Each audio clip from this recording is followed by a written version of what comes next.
Le cercle RH, notre débat quotidien, on les appelle les néo-ruraux. On va vous expliquer évidemment ce qu'est cette définition de néo-ruraux. Qui sont-ils? À quoi rêvent-ils?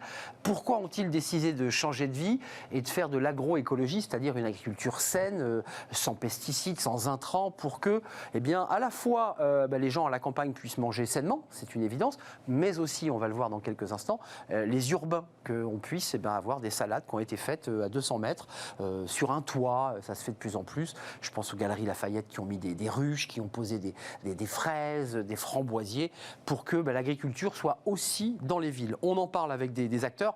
Alors, ils ont changé de vie, je vais vous les présenter, évidemment, pas tous. D'abord, Thibaut Weber, vous êtes directeur des partenariats de Matrice, alors qui est un peu la tour de contrôle de formation. Vous ne faites pas que de la formation en agriculture ou agroécologie. Là, j'ai vu que sur votre site, il y avait une formation de 4 mois, 300 heures délivrées à ceux qui un jour disent je pose l'ordi et puis je vais me consacrer à l'agroécologie. On va en parler avec vous dans quelques instants. À vos côtés, Michael Demezet, bonjour. Vous êtes fondateur du projet Vivante avec un S, première ferme régénérative en Bretagne, du côté de Saint-Malo, vous me disiez, et là vous êtes en train, la tête dans les chiffres, avec les notaires, avec les banques, pour monter le projet qui va se monter et qui va exister. Vous nous expliquerez, parce que vous êtes designer philosophe. Donc ça, c'est pas à la base. Ouais. Mais dans quelques mois, vous serez un paysan. Vous dites paysan, vous, Oui, paysan, c'est un des plus beaux mots de la langue française. Je suis d'accord, non, mais ce mot avait un peu disparu, vous savez, du vocabulaire. On disait agriculteur, on disait, voilà. Et puis, face à vous, je crois que vous vous connaissez, Grégory Shepard. Bonjour Grégory. Bonjour. Vous êtes fondateur du projet Ma Salade à Toi, et vous faites partie de ceux qui ne vont pas aller habiter à 800 km de Paris, mais dans l'agglomération, à Paris peut-être, d'avoir développé finalement des fermes urbaines. C'est bien ça votre projet? Tout à fait. Et vous avez un point commun tous les deux, c'est que vous êtes passés par la formation de Matrice. On est d'accord? Je ne dis pas de bêtises. Oui. Même promo, vous faites partie des alumni de Matrice. Même promo. Ça. Donc vous avez été assis pendant plusieurs semaines, plusieurs mois, pour apprendre. Question simple, qu'est-ce qui a fait que vous avez voulu passer du métier, je crois, de caméraman, de JRI, vous êtes passé par la télévision, pour prendre les rênes de ce projet de Ma Salade à Toi? On va dire une réflexion qui aujourd'hui est de plus en plus répandue et classique, mais sur l'avenir de nos vies, l'avenir de notre société, l'avenir de notre planète. Mais j'ai envie de dire aussi, parce que vous parlez de ma vie d'avant en télévision et en reportage. Vous n'êtes pas dépaysé ici, quoi, en fait. Voilà. C'est aussi l'envie de... j'ai beaucoup filmé des gens qui faisaient des choses, et j'avais envie de faire des choses moi-même. Ça, je dis ça assez souvent et on comprend bien de quoi on parle. Et donc voilà, c'est vraiment l'idée de prendre les choses en main, quoi. Exactement. C'est ça, plus le raconter, mais de le faire vous-même, avec une ferme. Et je vais donner la parole à votre collègue alumni de promo. Elle sera où? Ça se passe comment? Parce qu'une fois que vous avez fait la formation, il faut quand même trouver des fonds, il faut organiser des lieux, il faut trouver les bons espaces, il faut des outils, il faut du matériel, il faut des plans. Vous montez une boîte, une entreprise, là. Ça sera où d'abord? Alors pour l'instant, je ne sais pas encore. Je suis en recherche de lieu. Ça, c'est important. Oui, je cherche un lieu qui est assez grand quand même pour une zone urbaine. Je cherche dans les 5000 m². Donc voilà, c'est un processus qui est relativement long de pouvoir trouver le lieu qui est vraiment adapté et qui, moi, mon objectif, c'est d'être en urbain, donc vraiment dans une zone dense où je peux aller chercher le client, le consommateur au pied de la porte. Pour faire pousser pas que de la salade, parce que vous avez donné un nom un peu sympa à Ma Salade à Toi, mais qu'est-ce qu'on y fait pousser là sur vos fermes? Alors on y fait pousser tout. Pas tout, on va pas faire un champ de blé sur un toit, mais tout ce qui est possible de faire pousser sur un toit pour pouvoir préparer par la suite des salades composées, récolter le matin même. Et de les donner aux restaurants. Et de les donner aux entreprises, aux restaurants, aux écoles d'ailleurs. Écoles, voilà, tous les gens qui pourraient avoir envie de consommer une salade vraiment fraîche. Même question, et après je vais vous donner la parole, parce que ces formations, je suis persuadé que vous refusez du monde parce que les gens se bousculent au portillon, si j'ai bien compris. Votre parcours, parce que vous m'avez dit, à l'origine, philosophe, designer, mais à l'origine, vous l'avez fait 20 ans quand même, ce métier. Donc vous ne l'avez pas fait qu'un jour, et puis un jour, vous avez basculé pour devenir paysan. C'était quoi, un rêve qui était en gestation? Qu'est-ce qui se passe qu'est-ce qui s'est passé dans votre esprit pour que vous mutiez et que vous le fassiez vraiment? Moi, je suis breton d'origine déjà, donc j'ai passé ma jeunesse au bord de la mer, ma jeunesse à la campagne, donc c'est des environnements que je connais très bien, que j'ai vu évoluer, pas forcément dans le bon sens, donc c'est déjà quelque chose qui m'est venu à l'oreille et aux yeux, qui avait des anormalités ou quelques excès certaines pratiques. Mais la Bretagne s'est pointée du doigt pour ses cultures intensives et son agroalimentaire. Malheureusement, alors qu'elle est dotée de richesses extraordinaires. Donc, de fil en aiguille, à la fois dans mon métier, de plus en plus, à l'époque, j'ai proposé des solutions où on allait traiter avec des matériaux sains, naturels, et des pratiques qui étaient plutôt celles du upcycling, du recyclage, etc. Et puis après, je me suis dit, bon, on va pas assez loin, on va pas assez fort dans le changement. Donc, qu'est-ce qui me donnerait envie de me lever tous les matins avec une intention vraiment forte? C'était vraiment d'aller au contact de la nature, travailler avec la nature et pour la nature. Vous allez faire quoi? Parce que si j'ai bien compris, il y a du thé, il y a des fleurs, c'est un panel très large ce que vous allez produire. Oui, alors Vivante, je le fais avec Lucas, qui est aussi un de nos associés de l'école. C'est un petit groupe en fait, vous vous connaissez tous quoi. Donc nous, la ferme, elle aura pour ambition d'être référent thé biologique en Europe dans les 5 à 10 prochaines années. Le thé poussera bien en Bretagne. Oui, c'est un des deux terroirs les plus favorables avec les Pyrénées Atlantiques en Europe. À cause de l'humidité, les embruns. Les conditions de sol et les conditions de climat. Génial. Qui, avec le changement, on peut on peut aller chercher les opportunités dans le changement climatique. C'est pas forcément une catastrophe en permanence. Des fleurs? Des fleurs aussi, voilà, et des médicinales. Et après, on est en train de chercher tous les coproduits qui vont pouvoir se développer à partir de là. Mais le cœur du sujet, ça va d'abord être le thé. Le thé et les médicinales, où j'ai vu que la région d'Angers était devenue un peu leader d'un certain nombre de produits en médicinal pour sa douceur, pour son climat. Votre formation, parce que Matrice ne fait pas que cela, mais là en l'occurrence vous venez nous parler de cette formation en particulier, est-ce que vous constatez un engouement, un désir de plus en plus fort, parce qu'on en parle, parce qu'il y a des prises de conscience, parce qu'il y a eu le Covid, et que certaines personnes se sont dit basta quoi, il faut vraiment que j'y aille? Alors d'abord, Matrice n'est pas forcément un acteur évident sur le secteur. Ouais. On est plutôt reconnu comme un acteur du numérique et de l'entrepreneuriat. Et pourtant, Matrice qui fait de la formation au métier de la tech, qui fait de l'incubation, qui fait de l'innovation, qui fait de la valorisation de la recherche, il y a deux notions qui sont très très fortes chez nous. C'est l'entrepreneuriat, le fait d'accompagner des projets, et puis l'impact. Et c'est ce qui un peu nous a poussé avec le Covid comme déclencheur. Les deux se marient là avec ces projets. Hein. Exactement. Ils sont entrepreneurs et ils ont de l'impact. Exactement, parce que vous l'avez cité, ils montent une boîte. C'est-à-dire qu'ils ont avant tout un projet agricole, mais ils montent une entreprise. Il faut le financer, il faut... Et bien avant Matrice, beaucoup d'acteurs du milieu agricole, pas forcément que en agroécologie, reconnaissaient que la dimension économique du projet était parfois un élément qui manquait beaucoup et que beaucoup de formations actuelles forment beaucoup à la compétence agricole et très très peu à la dimension entrepreneuriale. Et nous, on a décidé de prendre à bras-le-corps ce sujet-là en développant la formation à Vous mariez les deux, quoi. Vous leur expliquez comment monter sa boîte et pas se casser la figure au bout de 6 mois. On leur explique pas comment monter leur boîte, on les accompagne dans le développement de leur projet. Ça veut dire que tous les deux, là, je ne sais pas où vous en êtes dans votre développement, mais qui a l'air très avancé, vous avez été accompagnés dans les étapes de création de la boîte, on est d'accord? Tout à fait. Ouais. Business plan, études de marché, tout ce genre d'outils indispensables pour pouvoir aller chercher ensuite des financements, créer l'entreprise, etc. On a travaillé ça grâce aux accompagnants de Matrice. Vous cherchez du foncier urbain qui ressemble un peu à un défi. C'est-à-dire que vous allez réussir, j'en suis sûr, mais c'est compliqué de trouver 5000 m², il faut trouver des parkings abandonnés. Enfin, j'imagine que vous faites de la prospection, peut-être plus facile pour vous dans le foncier ou pas? Non. Vous voyez, voilà. Non, vous, c'est de la pleine terre, hein, vous aurez un peu de gadou sur les chaussures. Non, mais c'est une gageure, tout le monde le sait au départ. C'est une galère. C'est compliqué, et puis c'est un combat... Ça va être ça. Bon, je touche du bois, j'espère que ça va aboutir assez vite, mais c'est compliqué. Parce qu'il y a les pratiques anciennes, il y a des fédérations... qu'on connaît, qu'on n'est pas obligé de nommer, mais voilà, qui eux avancent à grands pas, veulent s'étendre. Et là, on est plus sur des modèles, nous, de micro-fermes régénératives. 5 à 10 hectares pour le thé, c'est ça? Ouais, 10 hectares, 10-15 hectares. Après, si on veut aussi planter de la forêt... C'est pas des grandes surfaces, c'est pas des latifundia, quoi. Hein. Non, après, nous, on est sur un modèle où c'est artisanal, c'est manuel, il n'y a pas de produits chimiques. Ouais. Donc déjà, 10 hectares, c'est beaucoup. Ah oui, c'est gros. Quand on le fait à la main, c'est beaucoup, ouais. Mais on est aussi dans un modèle d'agriculture nouvelle où on a d'abord pensé le modèle dans la question de la viabilité économique, la justice sociale du projet, et puis les services écosystémiques courants. Et à partir du moment où on se dit sur cette surface-là, c'est viable, ok, on peut peut-être y aller. Donc vous êtes parti d'une réflexion, d'un business model, d'un projet économique, mais qui effectivement a de l'impact. En termes d'emploi, puisqu'on a une émission qui parle d'emploi, alors j'imagine que là vous êtes en train de vous débrouiller seul, parce que c'est compliqué, mais là vous allez créer des emplois si vous développez. Ouais, nous on est sur une roadmap à 5 ans, il y aura une quinzaine de personnes d'empocher. D'accord. Il y a un vrai besoin. Il y a un besoin, oui. Au-delà des intuitions ou des ambitions de néo-ruraux ou de gens qui amènent la campagne à la ville, il y a un vrai besoin. C'est-à-dire qu'aujourd'hui, un tiers des agriculteurs ont plus de 55 ans. C'est vrai. Et pour 3 départs, il n'y a qu'une installation.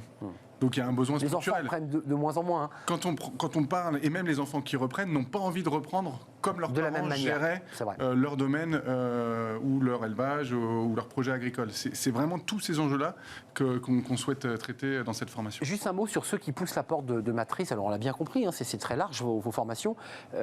Il y a un petit casting. Qu'est-ce qu'ils vous disent quand ils poussent la porte? Parce qu'il y a tous les profils. Là on a quelqu'un qui vient de l'audiovisuel, vous êtes du design, vous aviez des prises de conscience.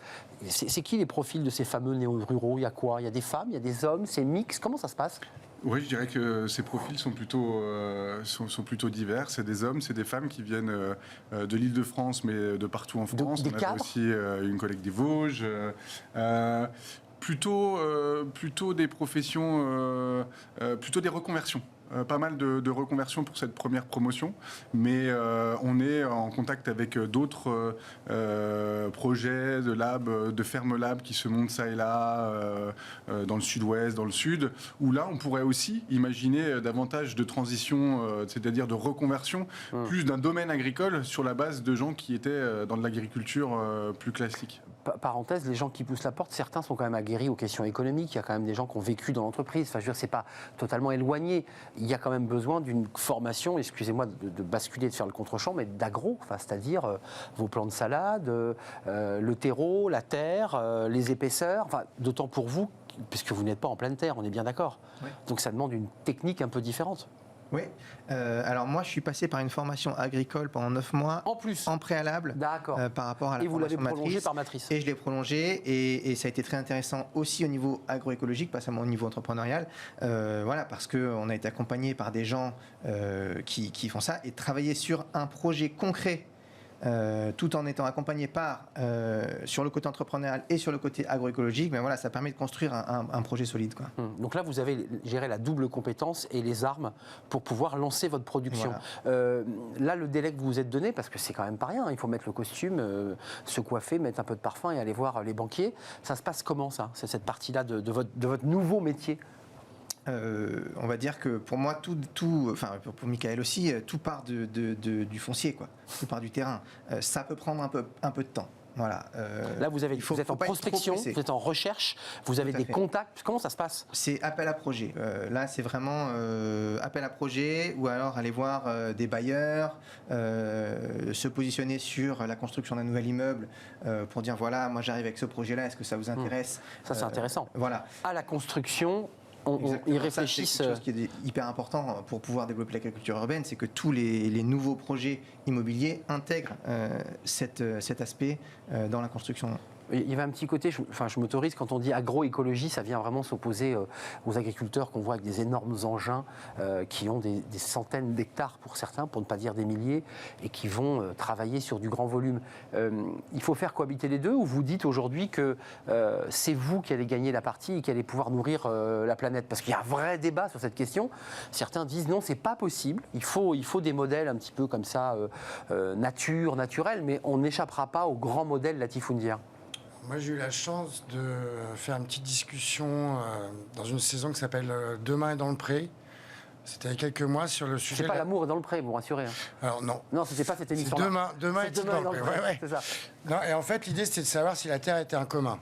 Donc les communs, c'est l'eau, l'air et la terre, on est bien d'accord. Bon, il se trouve que l'agriculture intensive et conventionnelle considère que la terre lui appartient d'une certaine façon. Ils respectent leur modèle de fonctionnement. Et se targuent d'être les seuls à pouvoir nourrir l'ensemble des personnes en France, en tout cas, et en Europe. C'est ça. C'est vrai qu'aujourd'hui, il y a eu beaucoup d'études de menées, à la fois par l'INRA et d'autres services très avancés qui indiquent que si on convertissait demain 1,5 million d'agriculteurs à l'agroécologie sur des micro-fermes, on pourrait répondre à à ses Donc besoins. vous dites c'est possible à travers des études scientifiques. C'est pour ça qu'il faut qu'il y ait de nouveaux arrivants et qu'aussi on arrive à démontrer que c'est pas le métier que et qu'il y a un modèle économique, parce qu'il faut donner envie aussi à ceux qui disent ça me tente, mais il faut qu'ils puissent en vivre. Enfin, je veux dire, c'est quand même le débat. Alors, ça reste un métier d'engagement, de présence, avec du temps, mais aujourd'hui, il y a plein d'exemples qui fonctionnent et qui sont hyper positifs. Il faut pas non plus opposer de manière trop frontale les agriculteurs en conventionnel aux... Ils vous regardent bizarrement quand même, certains. Oui, sûrement. Ces zozos qui arrivent de Paris, là, qui avaient des métiers, et objectivement... je les comprends parce que c'est eux qui sont dans ce métier-là et sur la Terre depuis des années et des années. Et voilà, et je pense que moi, je jette la pierre à personne.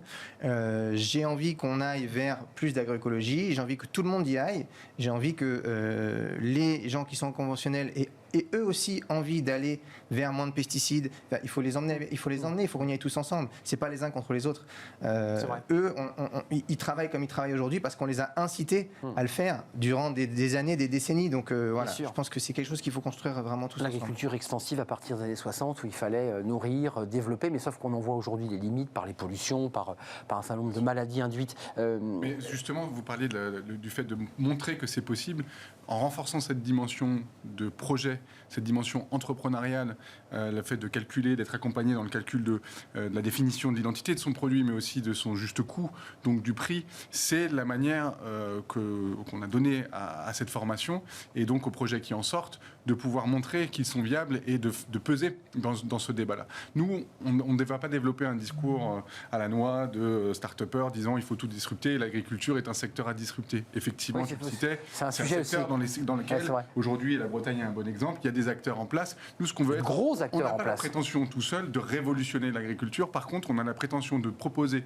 à ceux qui voient bien qu'il y a un modèle qui est à bout de souffle, de pouvoir gérer cette transition et de l'accompagner parce que c'est possible, parce que c'est viable. Mais il y a un petit côté chez ceux à qui vous proposez cette formation qui est payante. C'est ça, selon ses droits à la formation, on peut bénéficier du CPF, c'est ça, il y a le CPF qui permet de pouvoir abonder. C'est de zéro selon les droits à la formation qu'on en a ou des droits dont on bénéficie avec Pôle emploi jusqu'à 2 500 €. C'est ça. C'est quand même des gens un peu militants. Vous avez un échange avec eux quand ils poussent la porte de l'école, vous échangez. Il y en a qui arrêtent en cours de route parce qu'en fait, finalement, ils ont rêvé de cette vie et ils s'aperçoivent en fait que ça ne correspond pas réellement à ce qu'ils voulaient. Non, ça doit arriver ou tout le monde va au bout parce que dès le départ, les gens sont très motivés par cette transformation et par ce changement de vie.